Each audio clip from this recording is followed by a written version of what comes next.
Start our afternoon session. Guys, that really has been a really good start this morning, and tell you what, this may be my first ASL summit or conference, but it won't be my last. I want to go ahead and I want to introduce our next speaker. He's going to be heading up a panel.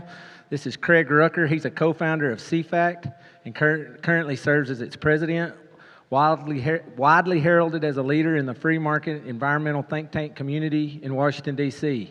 He is a frequent guest on radio talk shows, written extensively in numerous publications, testified before legislative bodies, and has appeared in such media outlets as Fox News, OOAN, Washington Times, The Wall Street Journal, and The Hill, among many others. Rucker is also the co-producer of the award-winning film Climate Hustle, which was the #1 box office film in America during its one-night showing in 2016, as well as the acclaimed Climate Hustle 2, starring Hollywood actor Kevin Sorbo, released in 2020. As an accredited observer to the United Nations, Rucker has also led CFACT delegations to some 30 major UN conferences, including those in Copenhagen, Istanbul, Kyoto, Bonn, Marrakesh, Rio de Janeiro, and Warsaw, to name a few.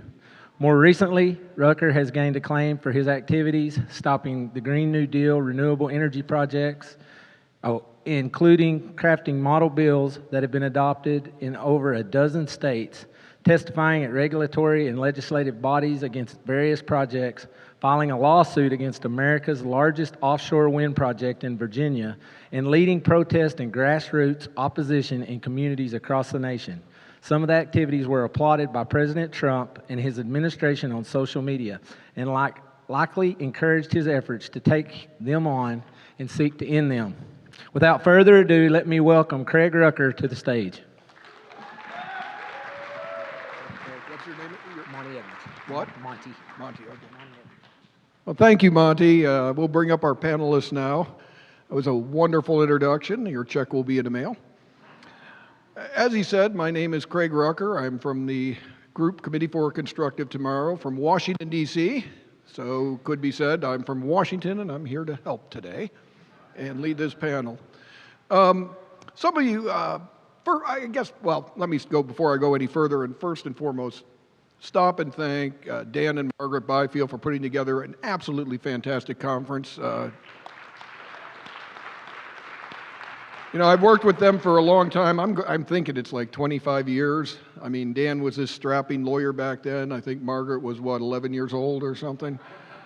And just to see what they've done for our movement and how they've been able to take on these issues, they are true inspirational leaders. It's great to be a co-sponsor of this organization, not this conference, I mean. So, also joining me today are 3 panelists. Our discussion is going to be on climate change.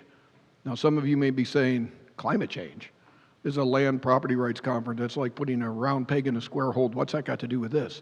No, it does. As Al Gore would tell you, climate change has to do with everything. Could be barroom brawls, could be prostitution in India, could be, climate change is linked to everything in the left, right? But there is another reason you may be wondering, why is this a worthy panel? I mean, is it really an issue anymore? I mean, you look at what President Trump has accomplished just since he's come into office. It's astounding. Day one gets us out of the Paris Agreement. Then he continues by getting us out of the UN Accord on Climate Change, the actual bedrock treaty from 1992 that got us in this whole mess. He gets rid of the EV mandate. He gets rid of the tax credits for renewable energy, signs an executive order to stop offshore wind, and just yesterday passes what? Goes to kill the endangerment finding. Amazing, right? It kind of almost makes me feel I could retire. Maybe this panel isn't worth it, Margaret. We kind of succeeded at everything we did. So I want to thank you all for coming to our panel. We can just adjourn now. We've won! There is no more battle. But of course we know that's not true, because there are plenty of blue states. It'd be much like the abortion issue. While we win at the federal level, we know that that's not going to change California. So we can, at least those of us who fight climate alarmism, can thank Gavin Newsom in California for keeping us in business here. Anyway, joining me today on the stage here will be James Taylor. You may have known him as a singer-songwriter in the 70s with songs like I've Seen Fire and I've Seen Rain, but actually He is a president of the Heartland Institute and a very respected critic, testified in state legislatures, Congress, been on media. Little known fact about him is he's also been on the World Series of Poker. And he's finished quite high. Good poker player. Also joining us today is my fellow CFACT worker, Marc Morano, who some of you may know. Frequent guest on Fox News, runs a website called Climate Depot. So if you ever have any questions on anything climate related, go there.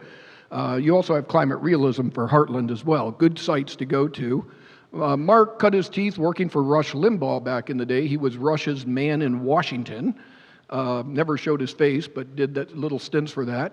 Rush Limbaugh actually called his website his favorite source of climate information other than himself.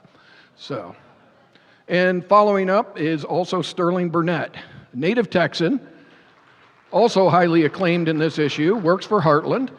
And I've known Sterling going back also about 25 years or so, and wrote a great primer on climate change, probably still relevant to this day. It was very, very well done. And one thing that struck me when he came here is I said, he's really got all the creds we need, not just that he knows climate change, but if you do a Zoom call with this guy, he has all these stuffed dead animals behind him. Seriously, the guy's killed every critter, not just in Texas, but around the world, and he stuffs them and puts them behind him. I said, with those environmental credentials, he needs to be on this panel. So that's who's rounding it up here. Now, the way we're going to work it is we're going to go through different elements of the climate change debate. I'm going to start by giving you the boring history of it, but then you'll get much more exciting things. You'll hear from the science from James Taylor. You will hear about how this issue applies to your issues by Sterling Burnett. And you'll also hear from Marc Morano, who I really don't know what you're going to be talking about, but I do know it'll be entertaining. It'll probably be talking about some of the latest developments, right? Okay, so without any further ado, let's get started and go into, do I got my point? About climate change and kind of the history behind it. Now, to hear the left speak, they would tell you that climate change is just a scientific issue. They don't know what all the hullabaloo is about. I mean, it's just pure science. And there are some conservatives that say it's not about science, it's all fraudulent. Well, I think any good lie has a pinch of truth to it. And yes, there is a thing called the greenhouse effect. And many of you know what this is. There are gases in the atmosphere that surround the atmosphere. Some of them are, they capture the heat that is thermally generated on the earth, but also that comes in from the sun, and it warms the planet. And creates kind of a blanket around the earth of sort, and that's a good thing. It makes it so when we wake up, we're not waking up in sub-freezing temperatures like Mars. It makes life habitable here on planet Earth. And it's not particularly controversial. Early scientists that looked into this are fairly renowned people. You got Fourier, Tyndall, Arrhenius. They first one discovered that there were gases that actually captured the heat. The second one limited it to CO2 and water vapor as being primary ones, also methane in there. And Arrhenius actually made a small linkage that maybe man contributes to some of this. But all of these people really didn't make a big splash in the major public. It was more of a ripple in the scientific community that was good academically, but didn't have much impact on public policy. The ones that would come later that actually did are these two people, G.S. Callender and Wallace Broecker.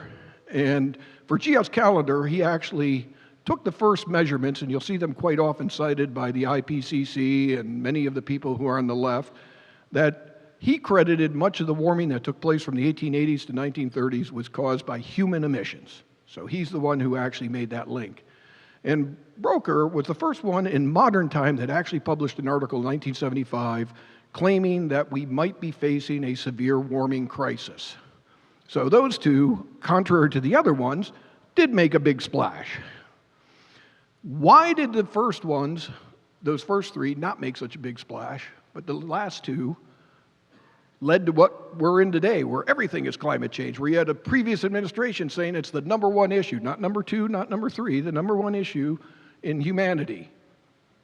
The big difference was the times.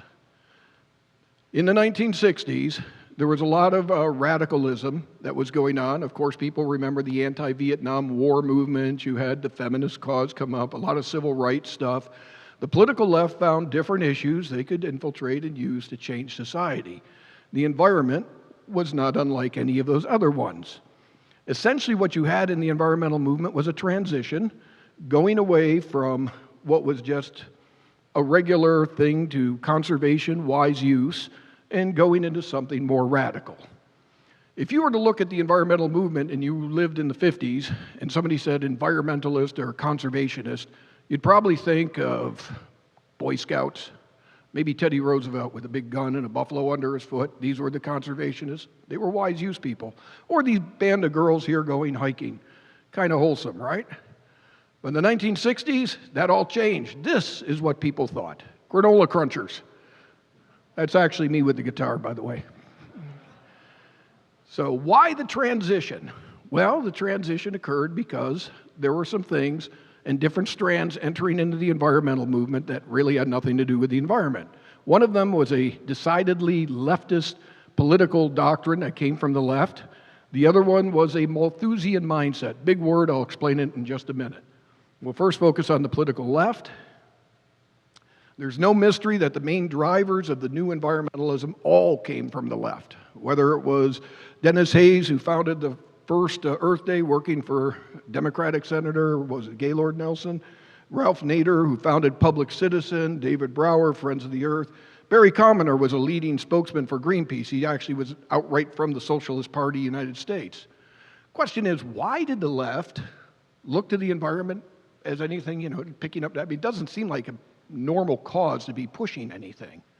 I think to that answer, there was actually something that was published. This was initially considered a prank, but it was called A Report from Iron Mountain.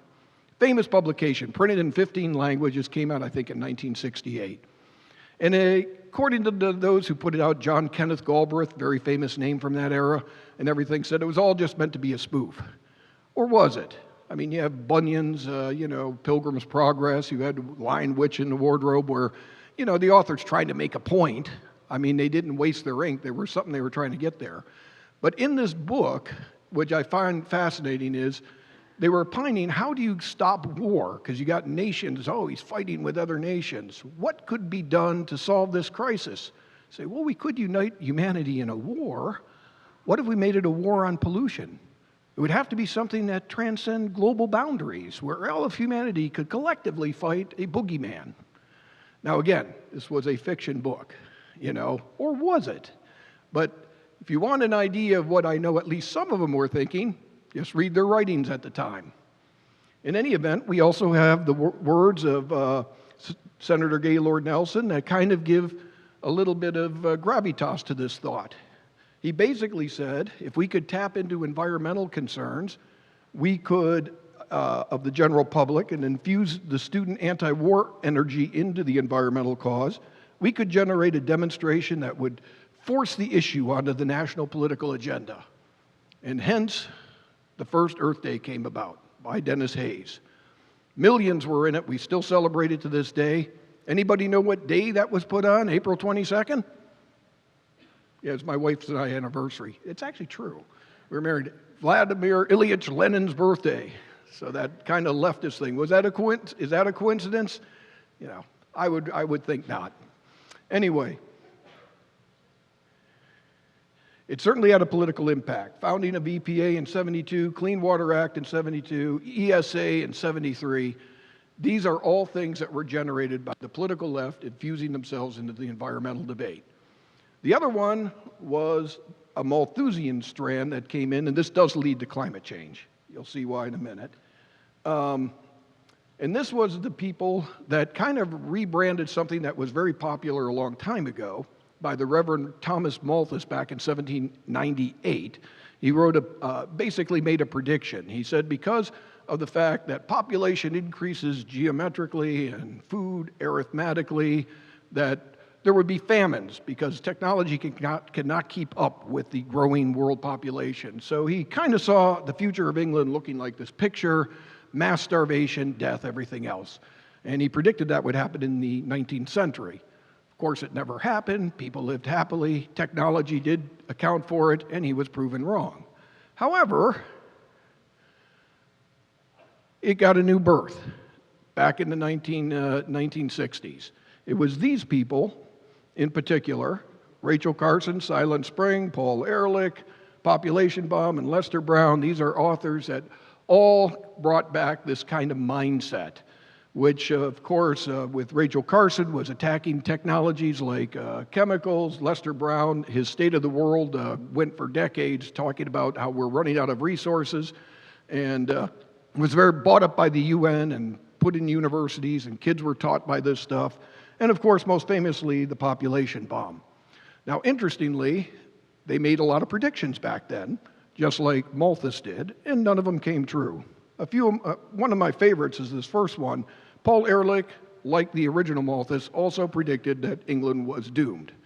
There's something about being a Malthusian that you have it in for England, apparently. But his deadline for collapse would be by the year 2000, and it would cease to be a nation. Didn't happen, right? Audubon magazine, he said life expectancy in the 70s would drop to 49 years and probably 42 years by the end of the century. During the first day, he said, all animal life in the sea will be extinct in 10 years, and large coastal areas would need to evacuate due to dead fish stench. He also predicted by the mid-1980s, 65 million Americans would die of starvation because we wouldn't be able to feed the people. Indeed, over 65 million were dieting because they were getting too heavy.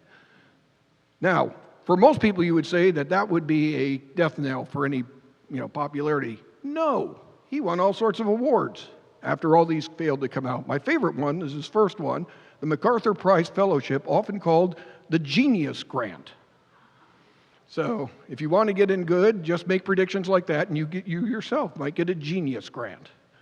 It'd be unfair to pick on him alone. There were others. You had the Limits to Growth, put out by the Club of Rome, made predictions that humanity would run out of oil by 92, copper by 93, gold by 81, mercury by 85, tin, zinc by 90. Of course, all these are more plentiful today than ever and cheaper relative to inflation.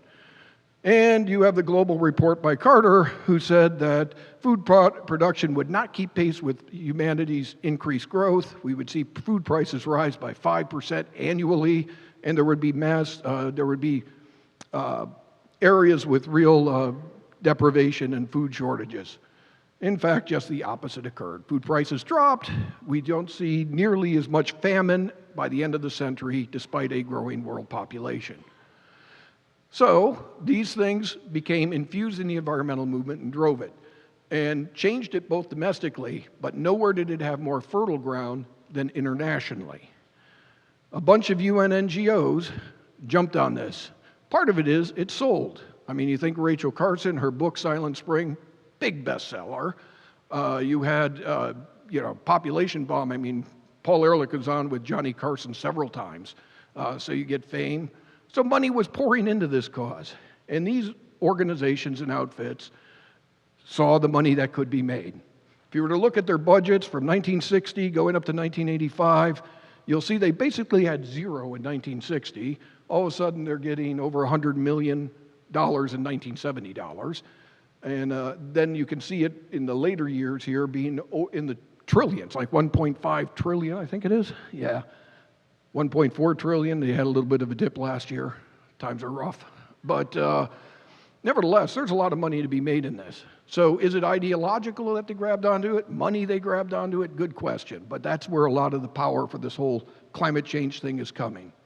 First World Climate Conference was actually in '79. Remember I mentioned that guy Broker who published in '75? Well, it was grabbed on by the UN. They had their first climate conference and basically put out this report that said that temperatures were increasing and it was due to climate, to man's activities, carbon dioxide in particular. Big problem they had. Their timing kind of stunk. They came out with this in '79, but two things were going on that kind of frustrated them from being able to move this. Number one, I call it they kind of jumped the shark tank. Number one is Fonzie came out with a movie about jumping the shark tank, but they were unbelievable at that time. Number one was Ronald Reagan got elected. If they were going to try to move things internationally, he's not your guy. He got us out of the Mexico policy. He dropped the U.S. out of the Law of the Sea Treaty. He was kind of like Trump. And so if they were going to move something, they figured the U.S. would be a big factor in this. He's not your guy to do it. They would have to wait. The other thing is everybody was told that the world was getting colder and we were freezing. Everybody thought, that was popular back then. You remember Leonard Nimoy, Spock? He would be going on talking about, an impending ice age. Newsweek magazine came out talking about the impending ice age that was going to hit us. So the timing kind of stunk in that way. They waited till 1988 when they brought up a guy named Hansen who testified in the Senate that we are facing a global warming crisis caused by man's activities. He was I believe it was 99% certain that this was occurring. To help the matter during the press conference, and we cover this in our movie, they made sure that this press conference was done with the windows shut and the air conditioner turned off on a very hot August day. And it had its impact. Newspaper headlines touted this. My favorite one, the Washington Post, will palm trees replace pine trees on the Potomac by the year 2000? Still waiting for that. Of course, anybody know where this is? Jim, you're the... James, you know what that is. What's that video of? You tell me. Don't Worry, Be Happy, 1988. This guy knows his 1980s music. Well, that was kind of the attitude of the UN. Don't worry, be happy. They got it under control. They formed the UNEP and World Meteorological Organization, formed the Intergovernmental Panel on Climate Change. This organization would become God on climate. If they issued a proclamation, you must listen to what they say. Anybody who doesn't listen is a denialist. Remember, this issue came out in 88. This happened in 88, right after that. Tell me that wasn't timed. Also coming out after that in 1990 was the first World Climate Change Report that essentially gave scientific validation that humans were impacting the climate negatively. Followed by Al Gore's famous book called Earth in the Balance. And one of the things that's big in this book is by this time, in 91, now remember, this issue broke in 88.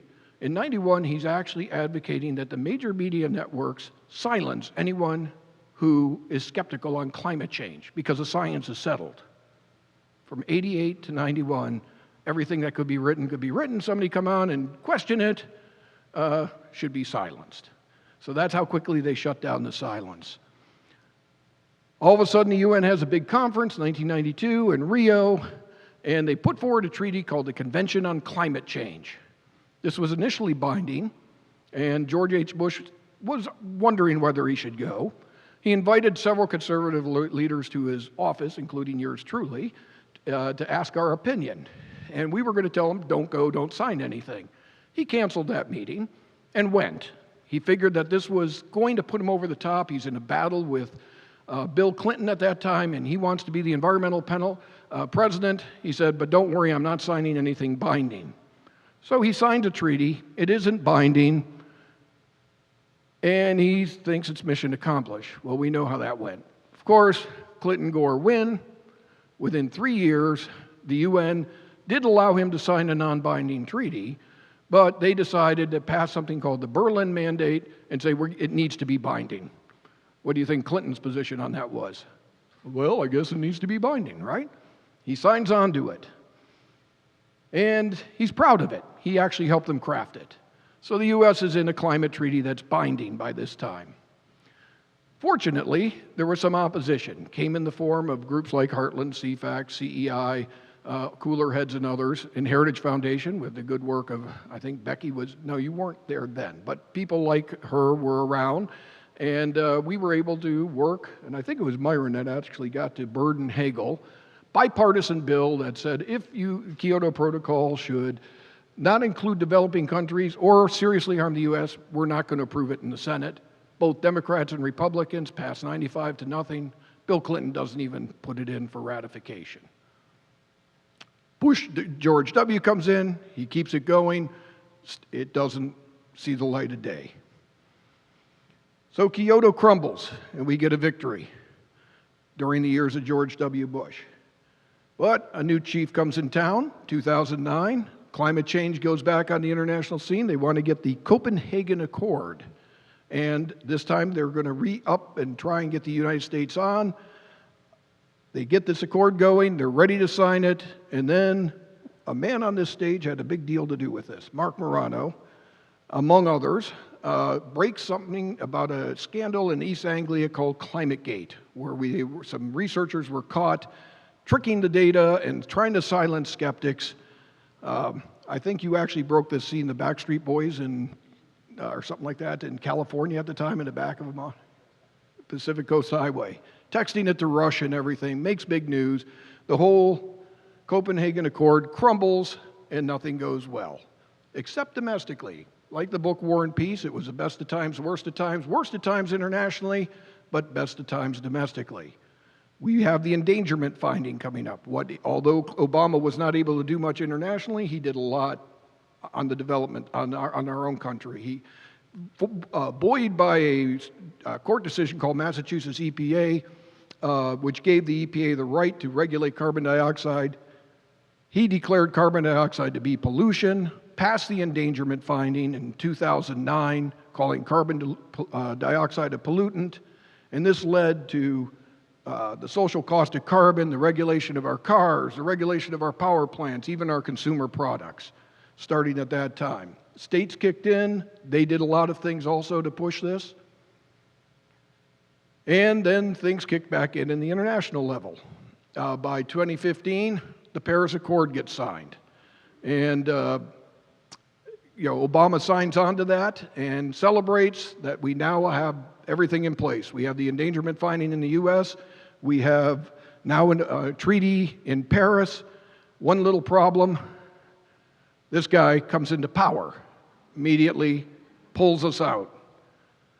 Another problem, this guy comes into office, he immediately gets us back in.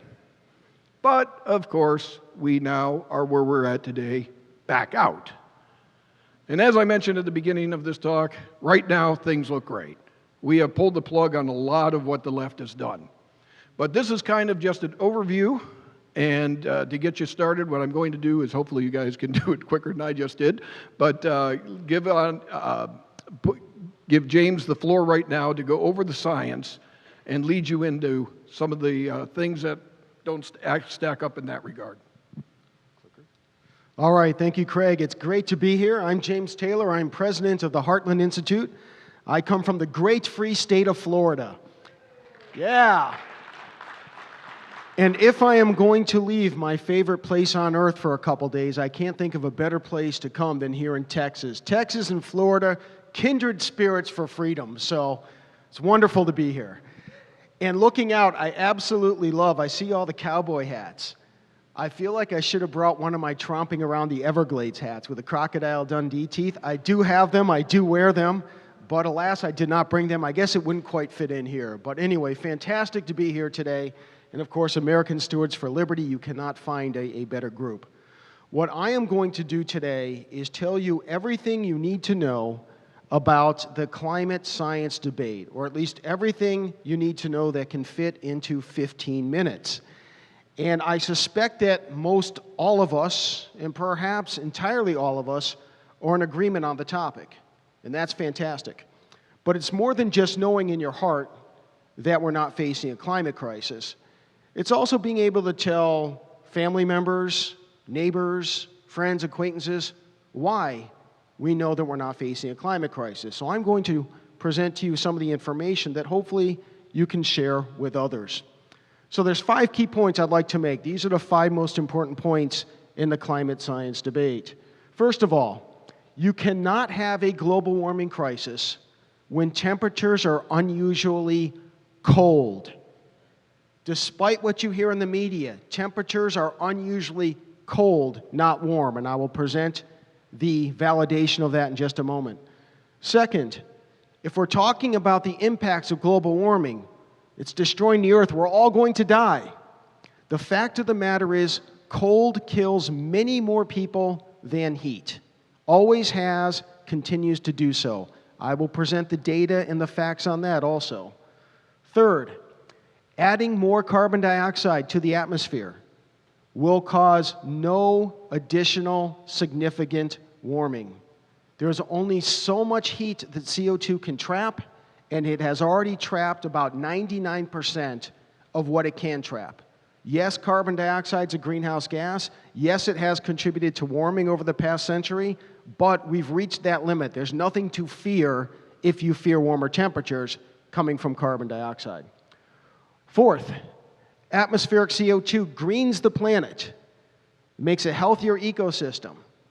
And that, of course, helps many of us here in agriculture. I'm going to show you the data on that. When the climate activists tell you that you should be fearing carbon dioxide and warmer temperatures because of all these horrible impacts on ag, simply not the case. It's exactly the opposite. And fifth, extreme weather events have become more benign. You name it, hurricanes, tornadoes, droughts, wildfires, they're all becoming less frequent and severe. I will present the data on that. So first of all, the most important point, if you only remember one thing from my talk today, it's this. We cannot have a global warming crisis when temperatures are unusually cold. What you see in these charts, this is taken from the European Science Foundation Greenland Ice Core project. They drill into the ice sheets. This is from Greenland. The ice sheets in Antarctica say the same thing. You pull out the ice cores, you then get a picture of what temperatures were like going back hundreds of thousands of years. This data has also been published in Geophysical Research Letters, peer-reviewed journal. What we're looking at here, the most important one, well, let's start on the top left.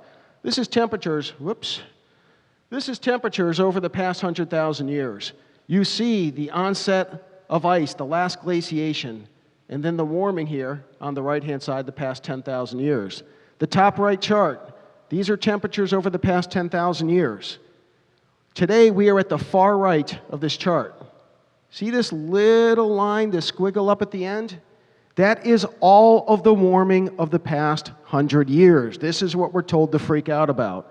The reality is, human civilization, starting about 6,000 years ago, for the vast majority of human civilization, temperatures have been substantially warmer than today. And with less technology than we have available right now, human civilization developed and thrived under warmer temperatures. Indeed, we would have to keep warming.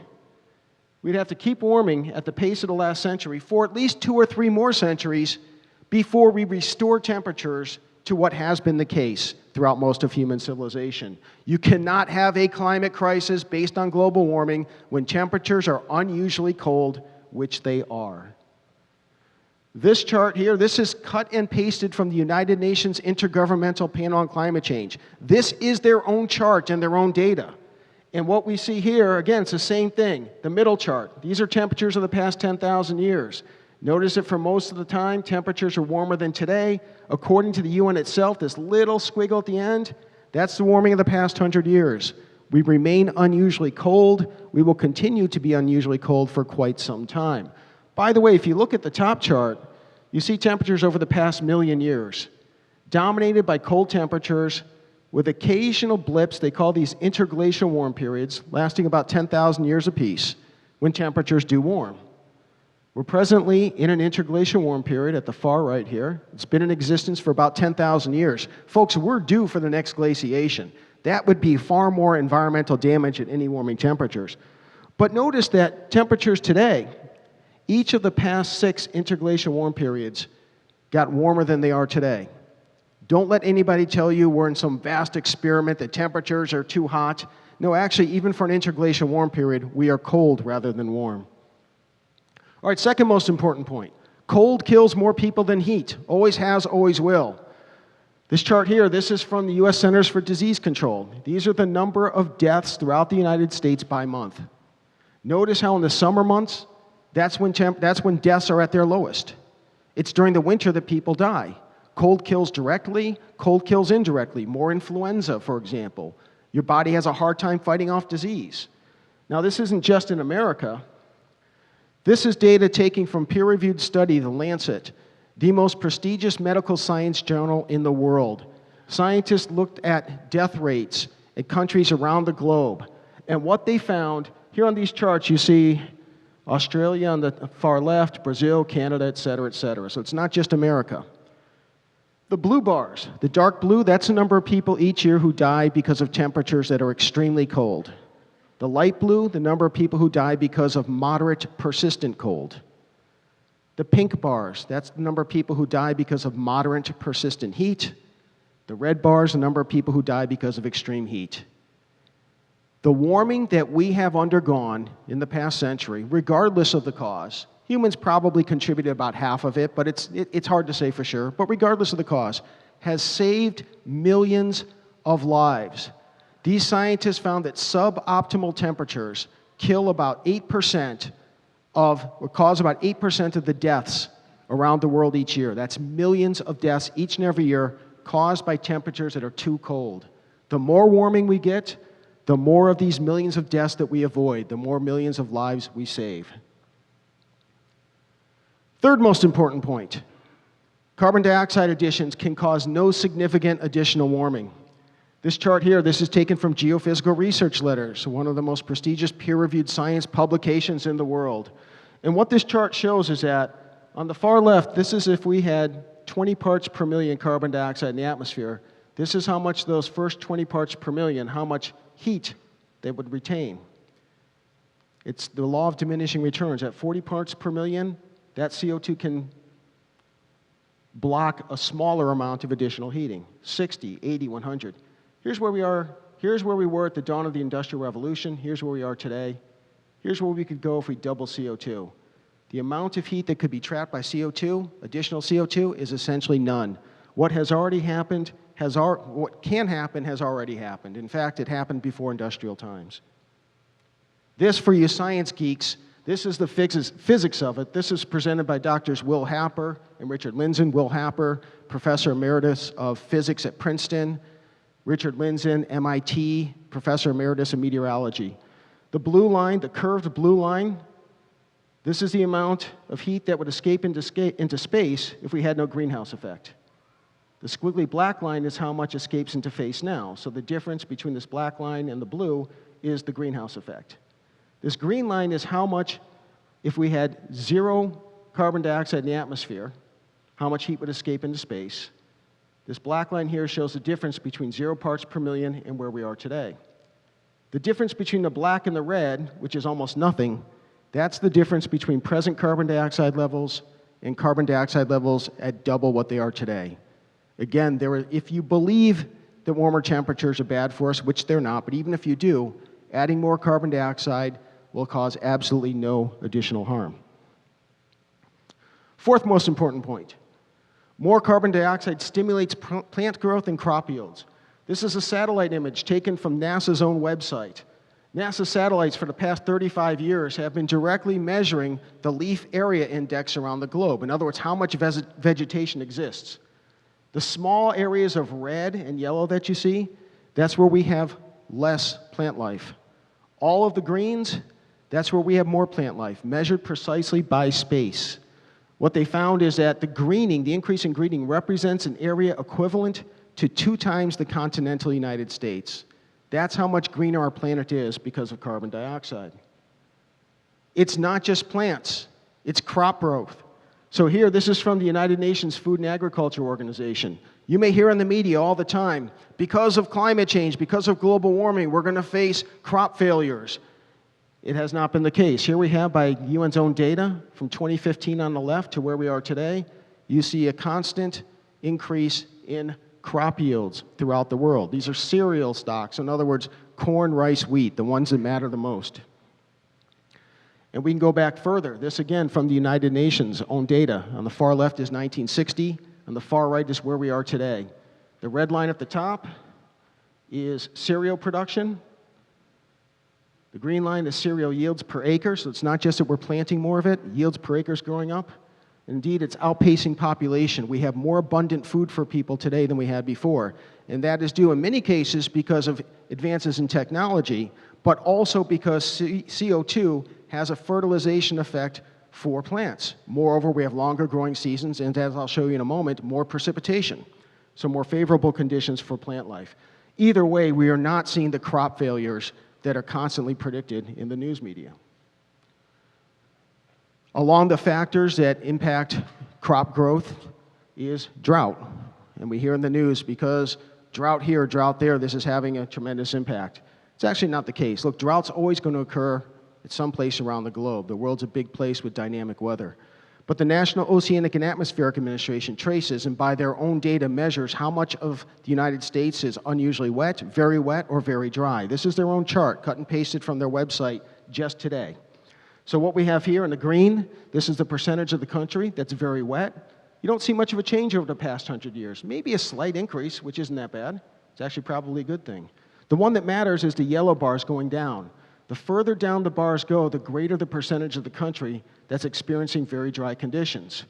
Notice how, for the first half of this chart, up until about 1960, it was routine that we would see 40% or more, this is the 40% line, it would be routine that we would see 40% and oftentimes much more of the country experiencing very dry conditions. By NASA's own data, we are currently far and away in the longest period in measured history with less than 40% of the country experiencing very dry conditions. This is a fantastic development, and it coincides again with the increase in atmospheric carbon dioxide and temperatures. Don't let anybody tell you because there happens to be a localized drought in Arizona or California or Colorado that it's caused by climate change. If we have any effect from climate change, the effect is what we measure across the board, and that is droughts are becoming less frequent and less severe. Indeed, this is again a chart cut and pasted directly from NOAA, National Oceanic and Atmospheric Administration's website. This is precipitation going back to the year 1900. What you see is a significant, rather a constant increase, ups and downs, but the trend is constant. We see more rainfall throughout the entire country. This restores aquifers. This creates better conditions for growing crops. Again, don't let people tell you, don't let climate activists tell you that we're facing drought because of climate change. Okay, the fifth and final important point here that I'd like to bring up. Extreme weather events are becoming less frequent and less severe. I'm going to give you a few examples here. This is hurricanes. This goes back to 1980 when we first began having global satellite coverage where we could precisely measure hurricanes. So on the left is 1980, on the right is where we are today. Notice you don't see an increase. In fact, you see a decrease in hurricane activity. Don't let people tell you climate change is causing more hurricanes. Now, some people, when I would present this side, they would say, well, that only goes back to 1980. That's not a long enough time period to look at. Okay, this is cut and pasted, this chart, cut and pasted from the peer-reviewed science journal Nature. The one that's most important is on the top left. Peer-reviewed publication, scientists went back and looked at tropical storm activity, in other words, hurricanes and almost hurricanes, going back to the year 1850. Notice here on the left, this is 1850.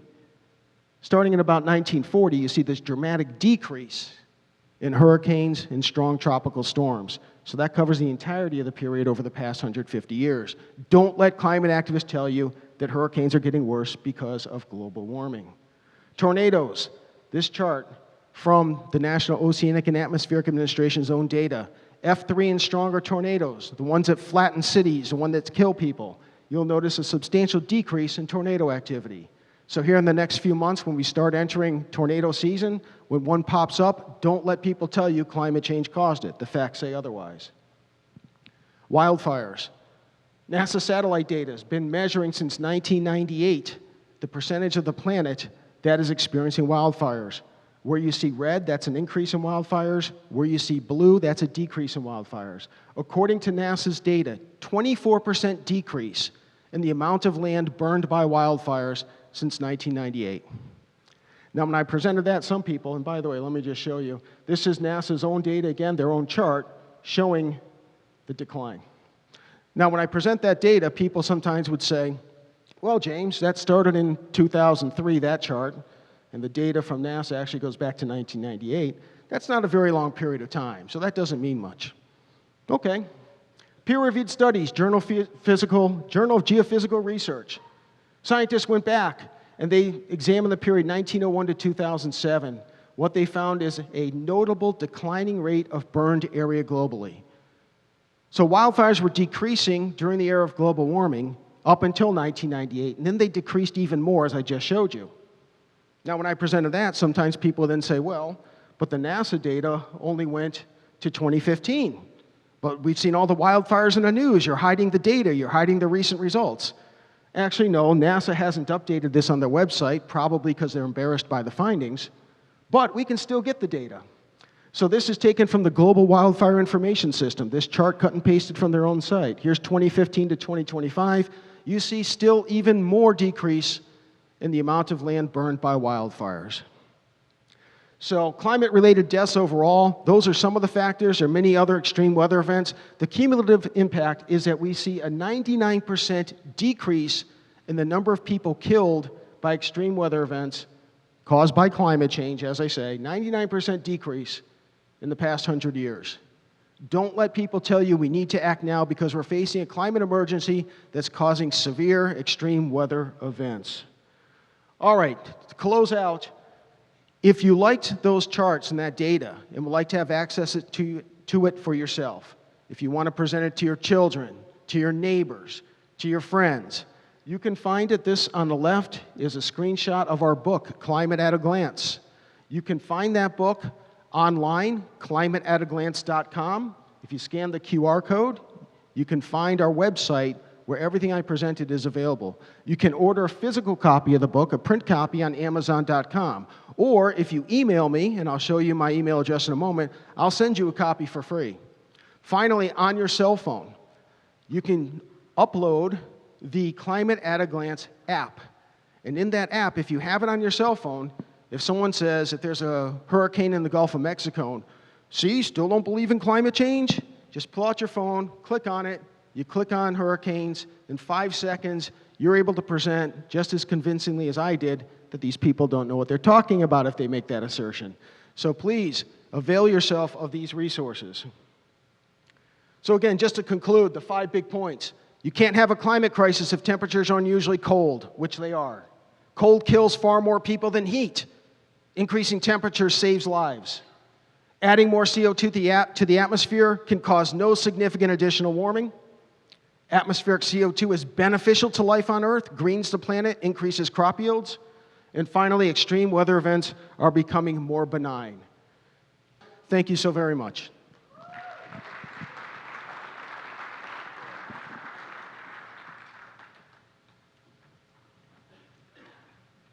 Okay. All right, I'm going to give you a rapid-fire sort of update on, Craig alluded to it in his opening and his excellent history, but he talked about just what's happening now and how significant it has been. It's called Triumphant Trump, Bringing Permanence to Ending the Climate Scam. And this is the key here. Trump 1.0, as great as it was on climate change and particularly, was transient. Because as Craig obviously showed, within the first day or two of Biden's presidency, he got us back in the UN Paris Agreement. He got us back into the net zero goals. So Trump, maybe it's because he got all the 30, whatever, convicted felon status, and he just had it with all of Washington and the globalists, came in this time with a whole different attitude. And I got to tell you, EPA Lee Zeldin has a whole different attitude, the most consequential EPA chief in our nation's history. And also Chris Wright at Energy Department, phenomenal.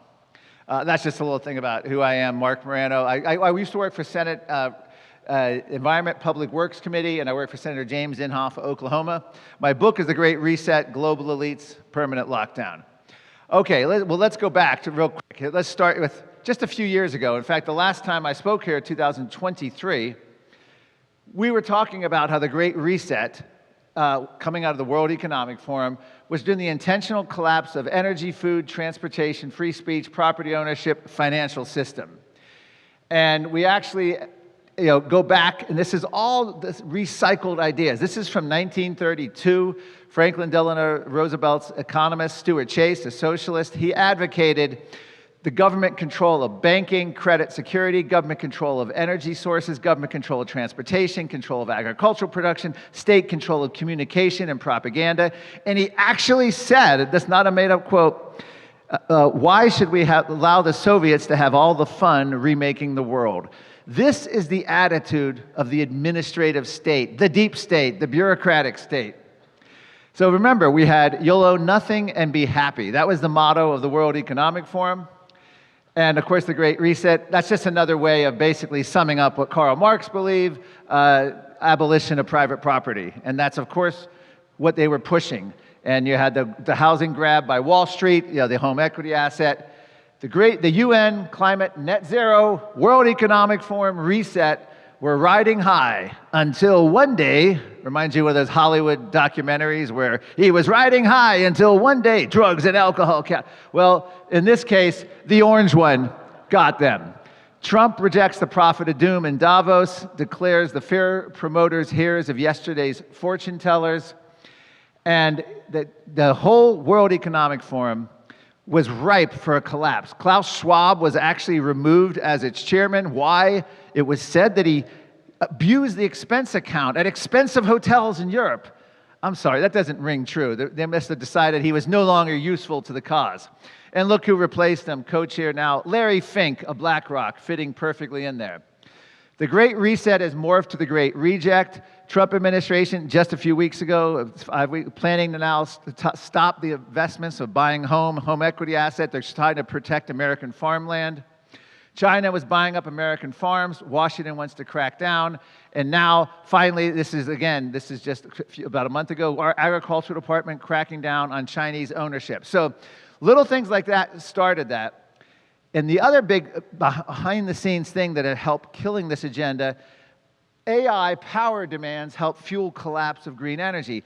Larry Fink actually said the world is going to be in short supply of power, and we need power for these data companies. You cannot have intermittent power like wind and solar. You need fossil fuels and nuclear. You now have a nuclear arms race between Bill Gates and Zuckerberg trying to lease. Bill Gates trying to get 3 Mile Island, Zuckerberg trying to get his own nuclear plant to power their AI dreams. AI is a different topic, of course, but climate blowback, post-COVID lockdowns, appeal to authority and experts collapse. This is important. This sets the stage for Trump 2.0, what I'm about to go through. I can't emphasize enough, if you go back and watch Joe Rogan, 2017, he would be talking to people on climate change. Oh, no, that's not true. The climate's real. Look. And he'd go to the NASA website and say, look, NASA says 97% of scientists. Joe Rogan was appealing to authority. And that worked for people. People were like, oh, well, if NASA says it. Thank Anthony Fauci. He destroyed trust in experts, in authority, in the expertocracy, because that was one of the biggest things that happened is you can no longer appeal to authority. Oh, well, the NASA says this, or no. People laugh now because of what they did during COVID with lockdowns and bypassing democracy and all not allowing you to speak. Trump has begun dismantling the climate agenda in a ways that Trump 1.0, his first term, couldn't have even contemplated. This is from Bloomberg News, January 7th. Trump deals climate blow by exiting crucial UN bodies. UN pulling out of the climate science panel. The UN top IPCC scientist, the chairman, I'm unaware how the UN IPCC can continue without the US. Whoa, that's good news. But as Craig mentioned, he pulled us out of the He pulled us out of the underlying treaty, the 1992 Rio Earth Summit Treaty, which was hugely significant. More on that in a moment. He dismantles climate. The press secretary, I love this, Pete Hegseth, by the way, who cited my climate work in his book right before he became defense secretary. So I'm officially the unofficial Pentagon climate consultant. He said, no more identity months, DEI offices, dudes in dresses, no more climate worship. We are done with that bleep. That's the U.S. Secretary, I guess, Secretary of War. I'm saying Secretary of Defense. NASA's acting NASA Secretary, Sean Duffy, climate science will move aside. NASA only focusing on space exploration. Who would have thunk it? Again, these are things that can be undone, but we're getting there. We're getting there.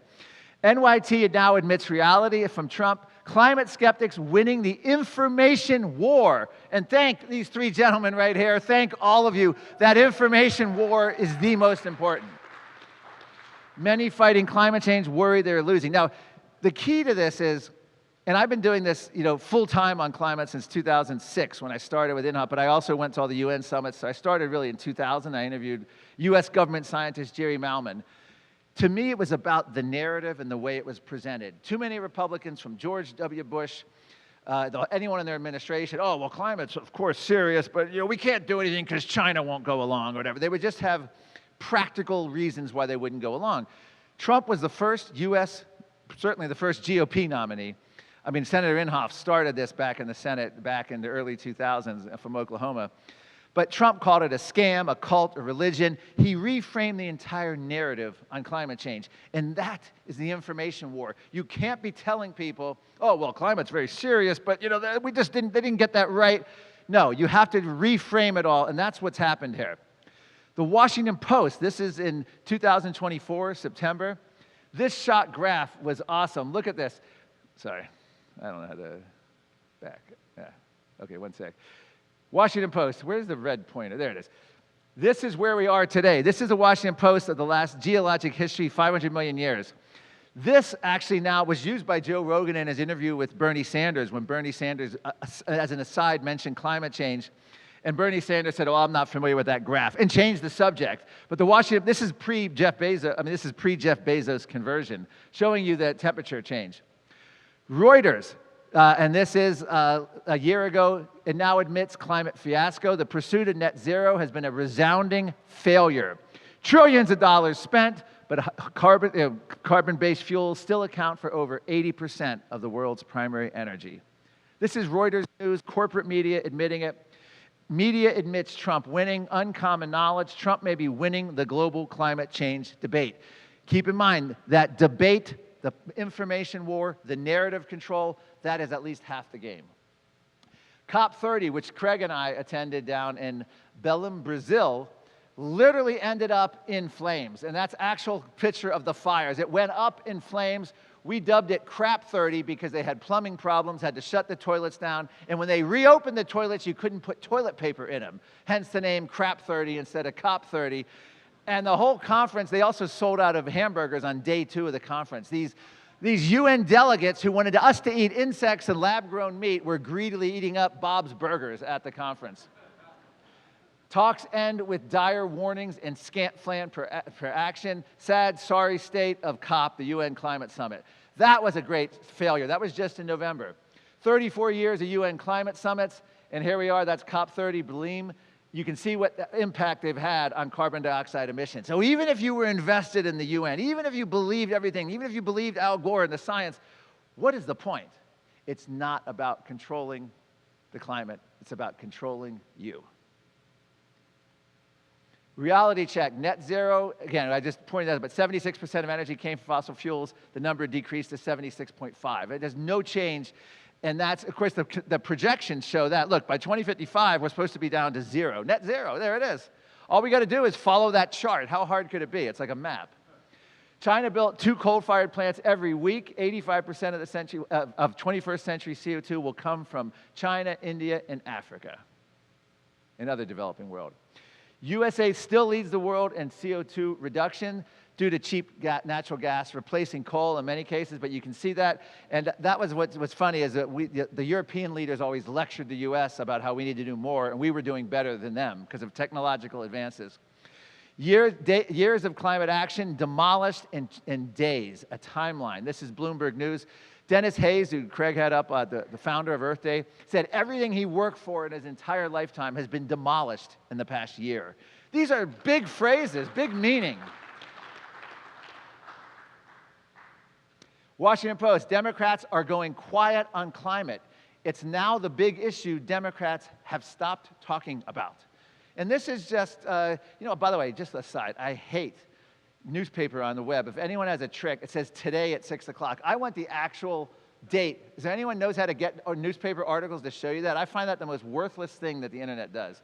Total aside, but I can't remember the date of this now. I think this was last fall. But the gist of this is Nancy Pelosi, Senator Whitehouse of Connecticut, and Rhode Island, Bernie Sanders, AOC, this entire time Trump is dismantling, and there's 200, by the Institute of Energy Action, it's 250 actions he's taken so far, just from his administration, not including even what Congress has done, to dismantle the whole net zero climate agenda and restart American energy. There's been almost no pushback. Compare that to the pushback to, say, his immigration policy. Huge.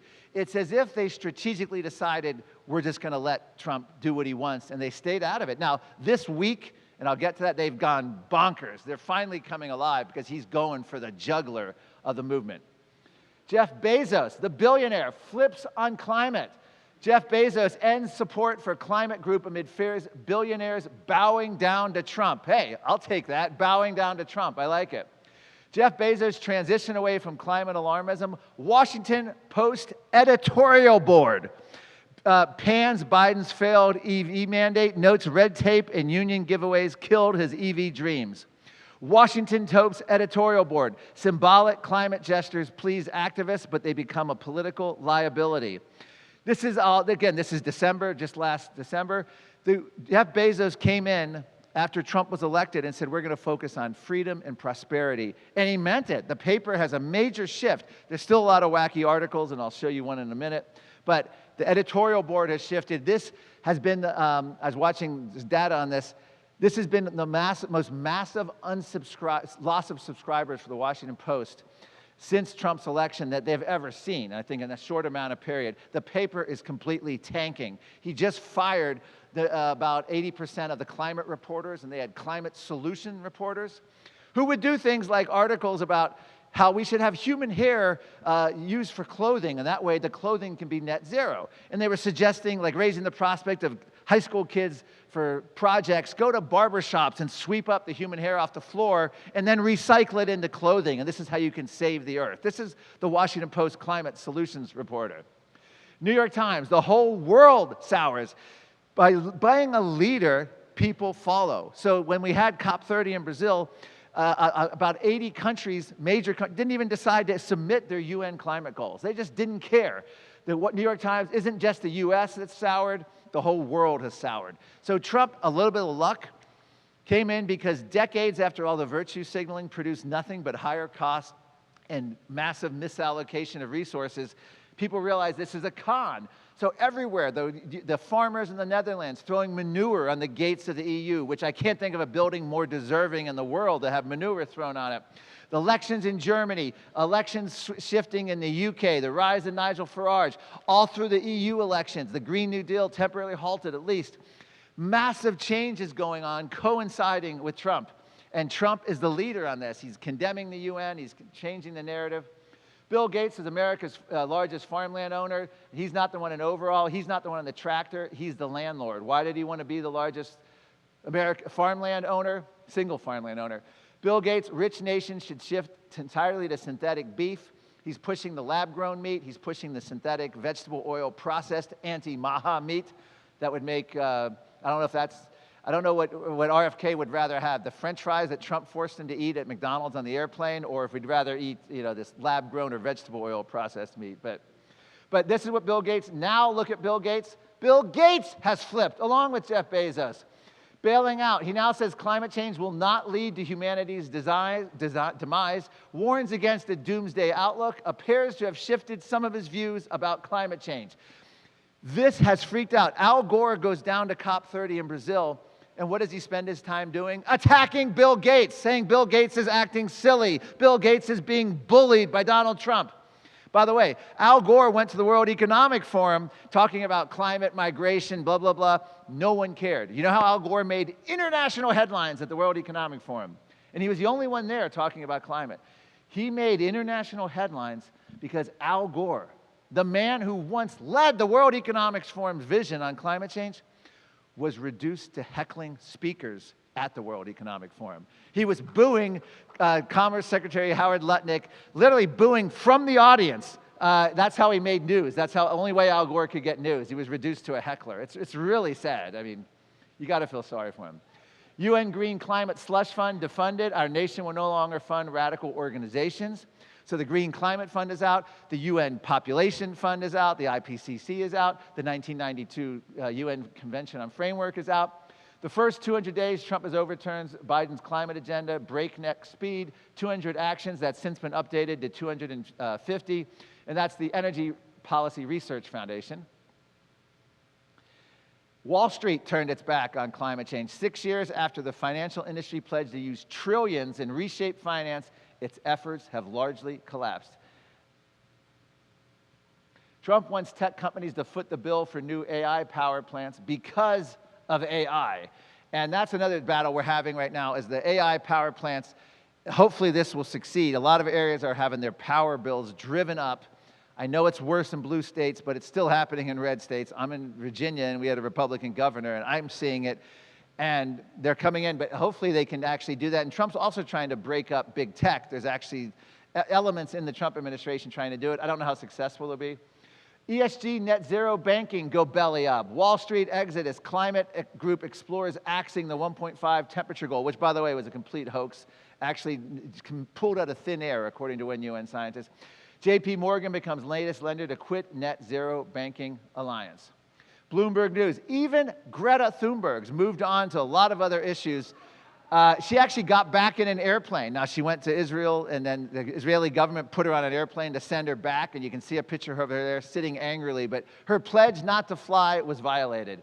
But Sweden retreating from bold ambitions, and the article actually mentioned that Greta's campaign, where she skipped school allegedly, is now down to like 1 or 2 kids. Like even the kids her age no longer, her old age, no longer care about climate. New York Times. How are they dealing with all this? Well, they're getting angry. Donald Trump is going to cause Trump heat waves. Not making this up. Emissions will be higher. They go full witchcraft, cited academic. Trump's greenhouse gas emissions will cause Trump heat waves, Trump droughts, Trump floods, and Trump wildfires. They actually, this is like, is he a wizard? I missed that. A warlock, a wizard? Is this modern witchcraft? Axios News Organization, the world's great climate collapse, the climate agenda's fall from grace has been stunning in speed, scale, and scope. I love the 3 S's. Great alliteration. Speed, scale, scope. The world's great climate collapse. And let me see, that's January 13th. Politico calls it. Trump's latest climate rollback makes it all but official. We've lost the culture war on climate. Goes back to that information war, goes back to the narrative, goes back to grassroots activism. You have to win the culture war to win the war, and we're winning it. The left strategy on climate needs to be rethought. Gee, you think? Don't worry, they will rethink it. They're always good at that. Trump delivers a 1-2 punch to the climate agenda. As I mentioned, the 1992 treaty was the first punch. Hold on a sec here. First punch, end of the global climate scam. This is sort of the Jenga. The 1992 treaty, if you pull that out, this is what's freaked them out internationally. This ends the international aspect of the climate scam, or at least, let me say before I say ends, it makes it very difficult to get us back in. It's not like just pulling out of the UN Paris. This is the Rio Earth Summit Treaty. So what this means is, according to legal analysts, if President Gavin Newsom or President AOC want to come in and get us back into the UN net zero, they have to resubmit this, they have to sign the treaty and resubmit it to the Senate for ratification. Makes it very difficult. Now, there's going to be lawsuits, there's going to be different interpretations, but based on the reaction of all the environmentalists and the climate activists, that seems to be a pretty good bet. Trump nears total victory in wiping out U.S. climate regulation. What a great phrase, total victory. Second punch, end the domestic climate con. So now we're dealing with the endangerment finding. Craig alluded to that. The Environmental Protection Agency, it goes back to the Obama administration, basically pulling out of thin air that the Clean Air Act, which was passed decades earlier, never mentioned carbon dioxide, but we're not going to use that to regulate the climate. Keep in mind, Obama failed passing cap and trade. 2009, it barely passed the House. 2010, they wouldn't even submit his climate bill, Obama's climate bill, for a vote. Why? Because Democrats, about 9 key Democrats, including Al Franken of Minnesota and many others in the Rust Belt states, would have nothing to do with it because of the economic costs. So what did they end up doing?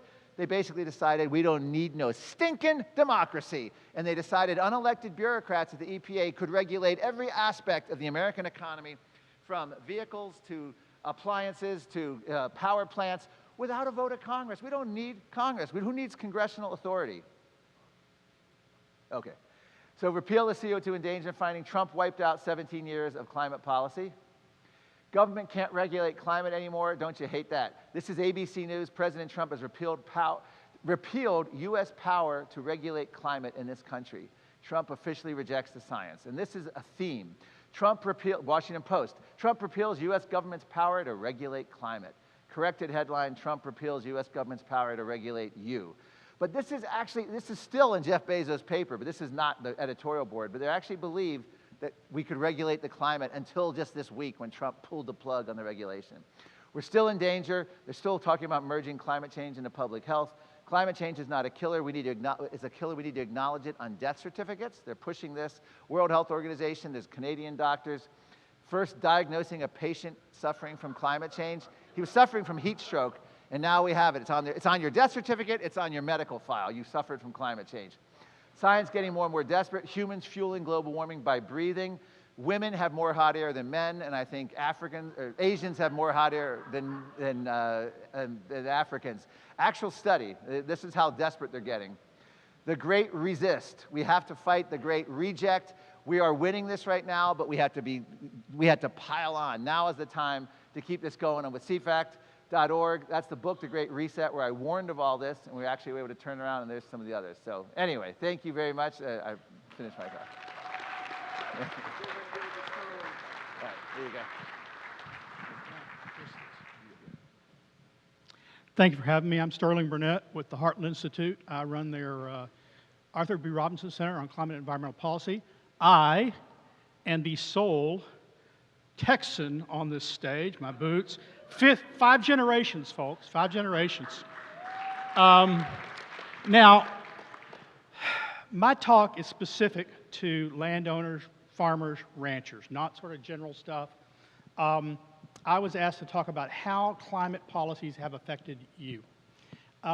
Elizabeth Barrett Browning is famous for Sonnet 43, where she says, "How do I love thee? Let me count the ways." Environmentalists and the politicians beholden to them had a different take on that. It's, how do I hate farmers and ranchers? Let us list the ways. So under Biden, the first step he took that directly affected farmers, ranchers, landowners is he raised energy prices. How did he do that? He stopped lease sales. He imposed new restrictions on oil and gas production and leases. He imposed methane regulations. Now, the effect? Well, in 2 years, diesel prices went up 115%. Natural gas prices went up 202%, and because fertilizers and pesticides come from natural gas, they went up 52%. Simultaneously, what did he do? He says, oh, I'm going to help the domestic manufacturers of pesticides by imposing tariffs on foreign manufacturers. So he raises the price on domestic manufacturing, and he imposes tariffs on imports of nitrogen fertilizer. Now, you all know what the result was. Your input prices went way up. Way up. Biden says, oh, well, gosh, that was an unintended consequence. So I have a solution. Just give up farming. Sell your land.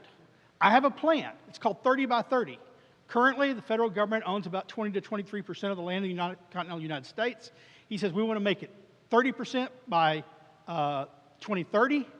Now, he wasn't talking about taking land from New York City or Las Vegas, Nevada, or Dallas, Texas. He was talking about taking land in the Heartland, farm and ranch land. It was all going to come from you. But that's okay because you're losing money now because of him.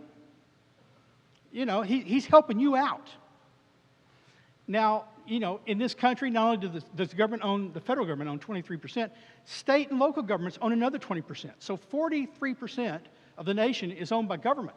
This is a country that was supposed to be founded on private property rights. A little iffy. So Trump came in. He's undone all that, as well, Marc, wherever he went. As Marc described, he's undone all that. Second prong. Let me tell you for a second. So the U.S. is not alone in attacking farmers. In Europe, they did it. He talked about the riots over in Holland where they dumped the manure. It wasn't just there. They blocked highways and roads with tractors in France, all over. Whole new parties were created. Whole new parties were created that were specifically farm parties that won seats in Parliament. In a couple of places, farm-backed parties won the largest block of seats in parliaments. In Sri Lanka, they followed the U.S. lead. They said, we want to get rid of those artificial fertilizers. In 1 year, crops declined by half. Starvation became a problem. Prices more than doubled. And what happened there? Does anyone know? Riots that literally overthrew the government. They burned the president's house. He had to leave the country on foreign policy. So we're not alone. We're not even as bad as it could get. Thank God we have Trump, who's reversing all this. Second prong that was hurting you. This isn't just a government thing.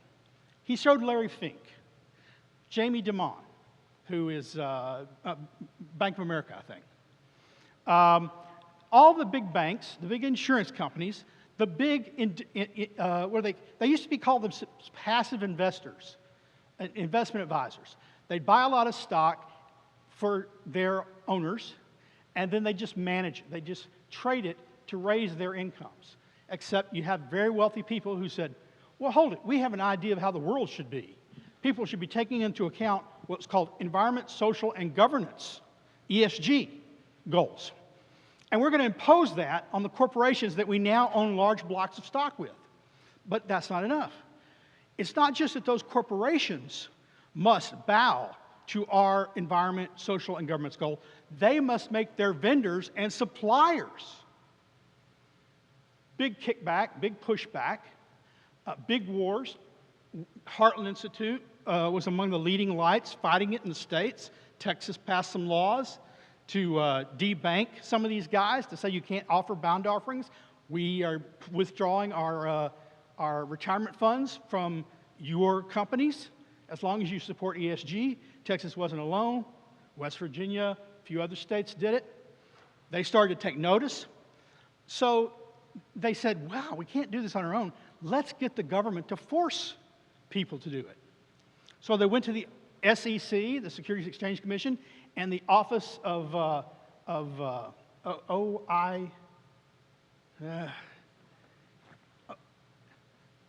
no, it's OPIC. Let's see. They regulate the bankers. Thought I could do it off memory. Can't, sorry.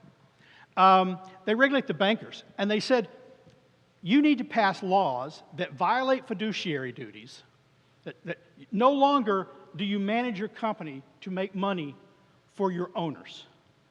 You still do that, but also you should be pursuing climate change. You need to track your carbon emissions. You need to set up goals to reduce carbon emissions over time. And so the SEC came out with rules to say, yep, this is material to your success as a company. So publicly traded companies under the SEC's rules and banks under OPIC's rules, they had to, they said, you now need to start tracking your carbon emissions and reducing carbon emissions.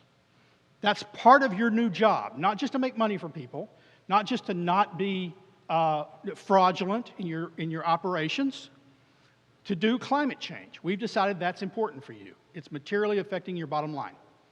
The Heartland Institute testified against this. We said, no, it doesn't. Bank of America is not going to be affected by climate change as a bank. Its offices are not going to be flooded. They were debanking people. They were stopping allowing people to bank with them based on being in fossil fuel industry. Okay, you're a coal company. We no longer do business with you. It wasn't just environment. You're a gun owner, a gun shop. We no longer do business with you. Not based on your profitability, not based on your past history of repaying loans, simply because we don't like the business you're in. And they had the SEC and OB backing them up. Well, once again, Trump has reversed all that. Thank goodness. But it hasn't gone away.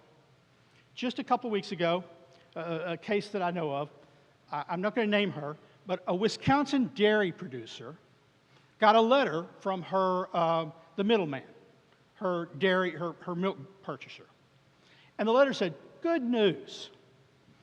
Because we all believe in sustainability and we share these values, we've come up with a new sustainability agenda.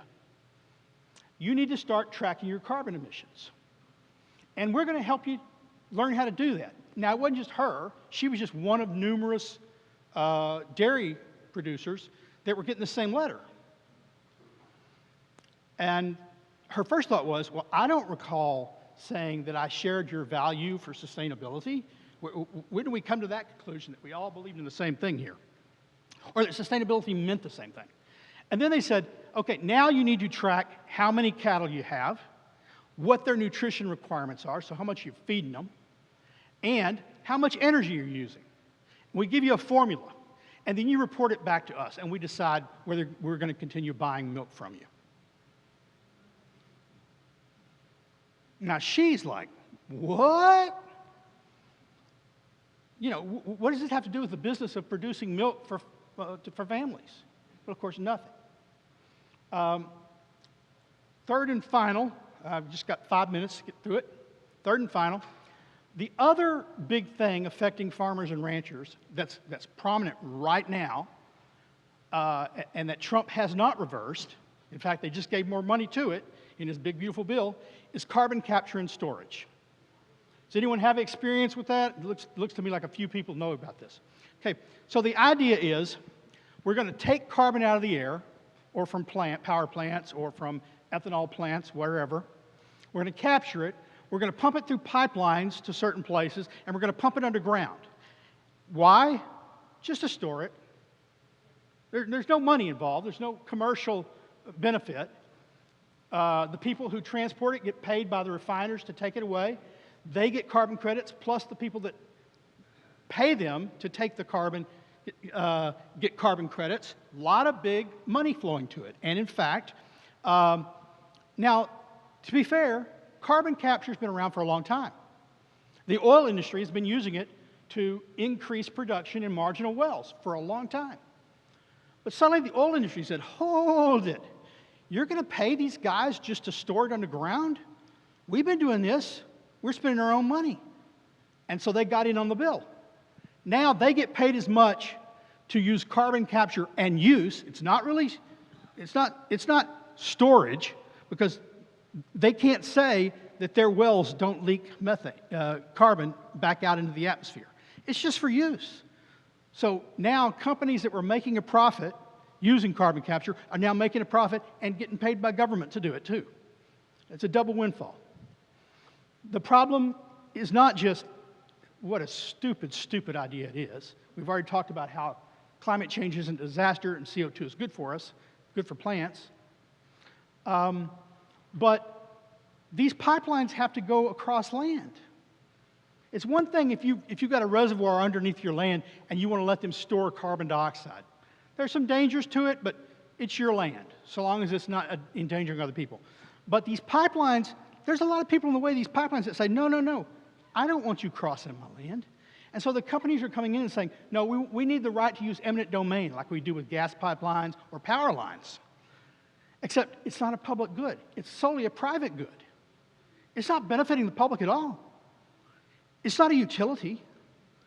And so they're going to states getting the power. South Dakota fought back. We fought with South Dakota back. And they passed rules that specifically said, no, our people don't want pipelines going across land.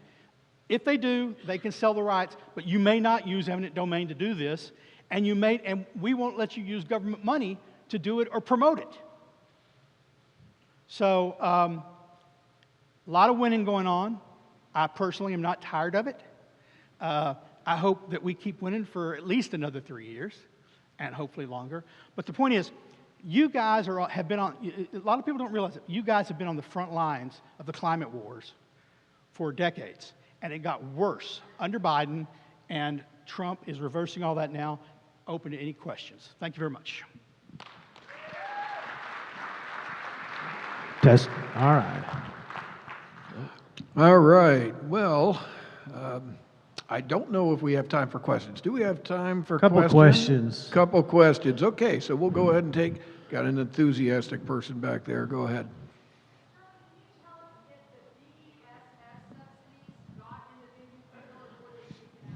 If the what? I'm sorry? Were the BESS subsidies part of the big beautiful bill, or did those come out? I guess I'm not familiar with that subsidy. What does it stand for? Battery energy storage systems, the lithium battery storage systems. I do not believe that those were expanded. What happened was wind and solar, and I believe battery storage were all three. If they were in the works, already committed, yes. But then you had 2 years now to get them started. I think that affects batteries as well. All right, another question. Yes, sir. Can you tell me why the Trump administration did not give up on carbon sequestration? Maybe question to the other gentleman. Okay. Yes, I think we all can answer that, but I will let Sterling do this again. Go ahead. Well, look, it was called a big, beautiful bill. It wasn't about one thing. Trump was very focused on wind and solar, getting rid of those subsidies. He had friends, I should say his administration had friends in the oil industry that said, this stuff is good stuff. We're producing oil using this carbon capture. And so it's really the one green energy subsidy that not just survived long-term in the big, beautiful bill, but actually expanded. And I think honestly, to some extent, he wasn't going to tank the bill over that one provision. Remember, it's sausage making in Congress, and he wasn't going to say, I've got everything I want except for that, and I'm going to tank it over that. So it got in. All right, one more question, then we got to go. Yeah, Craig, you've been to a lot of these meetings and heard all this discussion. Don't you think the American people got pretty skeptical when they heard about this climate justice bullshit where they're basically saying we're going to make America do everything and pay us reparations and damage for climate? There's no question. As I say, when we went to the last summit, I had occasion to meet some of the indigenous peoples. Now, the UN traipsed them out at, this is in Belém, Brazil, last November, that Marc Morano was talking about. Marc and I went down, and it was interesting. They were supposed to be, that was a big reason they had it in Brazil, is that they were talking about the rainforest. They thought it would be a nice setting to be in the rainforest, and it made these environments. Of course, it was a very small venue, so they had to hack a road through the rainforest to get all the people there, and also hack more of it down to put big things up. The other thing is they decorated it with indigenous peoples. Like when you went through there, you would see people dressed in native garb. Now, they didn't, there's two parts of a UN summit. One's called a blue zone, the other's called a green zone. None of these natives were in the blue zone, which is where the important people were. They all put them in the green zone, but you had to walk through them or by them, and they just provided good backdropping to the climate delegates who would sip wine as they're looking at the natives going in talking about climate change. So yes, the natives were restless. They wound up storming the place, saying that they wanted a voice. It was a big point of embarrassment to the Greens because they're there supposedly in helping indigenous rights. Turns out, we did an interview with some of them, they just wanted development. They aren't afraid of it. They actually do like the idea of the rainforest being used for tourism. They just want to be able to profit in it. I don't know if you have any answer to that, James, but I'll let you say one thing about if you have anything you want to add. I think you hit it on the button. Let me just add to Sterling's answer to the last question. Listen, at the Heartland Institute, and I know at CFACT as well, we often get accused of being shills for the oil companies or the coal companies. I don't care. I don't care about any particular industry. I don't care about any particular company. We care about what's best for the American people. And coal, natural gas, oil, these are the most affordable, reliable energy sources that raise living standards for our country and for everyone in the room. But at the same time, that doesn't necessarily mean that these companies are always going to be good actors. So getting to the carbon dioxide pipelines, yeah, they saw an opportunity that they can get in on the government trough, and they can lobby against, people like us have been fighting for them forever, fighting for at least their product because it's such a great product, but they don't care, they don't appreciate it. Now they get a chance to line up at the government trough and screw the landowners and let's put the pipelines through them. So it's all about it's about looking out for the people, and that's what we're trying to do. All right, I do think we have to get off stage, is that correct? All right, thank you, it's been great. Go one more, all right. I misled you. and I apologize. It's one of those instances where when I don't know for sure, I shouldn't answer a question. BESS was part of the Big Beautiful Bill. Those tax credits remained. They weren't increased, but they remained through 2033. They got rid of the EV charging locations. That's not in the bill anymore. But the battery storage and battery plants, still there. All right, thank you all. You've been a beautiful audience. Good night.